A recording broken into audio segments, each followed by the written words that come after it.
Lordstown Motors is back in the headlines as some familiar faces have re-entered the picture 3 months after the company filed for Chapter 11 bankruptcy protection.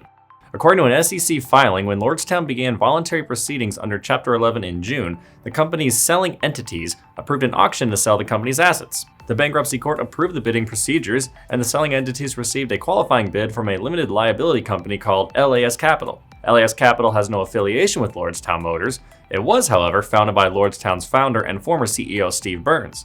Former Lordstown CFO Julio Rodriguez is also reportedly involved as the sellers are considering him an indirect manager of LAS Capital. LAS Capital's bid was the only qualifying one the selling entities received, and an asset purchase agreement was executed for a purchase price of $10 million in cash. As a result, Burns and LAS Capital agreed to acquire assets related to Lordstown's design, production, and sale of electric light-duty vehicles. The next step will be when the bankruptcy court considers the approval of the purchase and the transaction in a hearing on October 18th. While their names are historically tied to Lordstown, Burns and Rodriguez resigned from their respective positions in June 2021, and according to the SEC filing, they ceased employment and have had no management roles with Lordstown since then. The resignations came after Lordstown's board investigated allegations that Burns and other executives lied about $1.4 billion in pre-orders for the company's electric pickup truck, the Endurance. It is unclear exactly what assets Burns will gain as electronics maker Foxconn owns Lordstown's Ohio auto assembly plant.